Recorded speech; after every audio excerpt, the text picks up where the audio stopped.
మీరు చూస్తుంది V9 వార్తలు. కోనసీమ జిల్లా మల్కీపురం మండలంలోని ఇరుసుమండ గ్రామంలో గ్యాస్ పైప్ లైన్ లీక్ అవడంతో ఒక్కసారిగా భారీ శబ్దంతో కూడిన మంటలు వ్యాప్తి చెందాయి. ఈ ఘటనతో గ్రామంలో తీవ్ర భయాందోళన వాతావరణం నెలకొంది.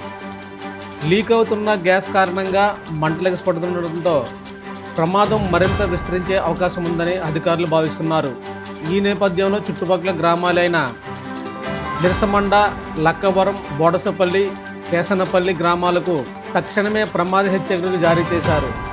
అధికారులు మరియు స్థానిక యంత్రాంగం ప్రజలను అప్రమత్తం చేస్తున్నారు. ఎలాంటి అగ్ని ప్రమాదాలకు దారితీసే పనులు చేయకూడదని కఠినంగా సూచించారు. గ్యాస్ లీక్ అవుతున్న ప్రాంతాల్లో స్థానిక ప్రజలను సురక్షిత ప్రాంతాలకు తరలించేందుకు కూడా ఏర్పాట్లు జరుగుతున్నట్లు తెలిసింది.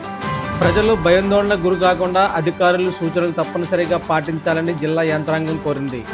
ఈ ఘటనకు సంబంధించి గ్యాస్ పైపులు ఎందుకు లీక్ అయ్యాయి, నిర్వహణ లోపమా, సాంకేతిక సమస్యలు ఏమైనా ఉన్నాయా అనే అంశంపై దర్యాప్తు ప్రారంభించినట్లు అధికారులు తెలియజేశారు. ప్రస్తుతం పరిస్థితిని నిరంతరం పర్యవేక్షిస్తున్నామని, ప్రమాదం పూర్తిగా అదుపులోకి వచ్చిన తర్వాతే సాధారణ కార్యకలాపాలు ప్రారంభించాలని సూచించారు.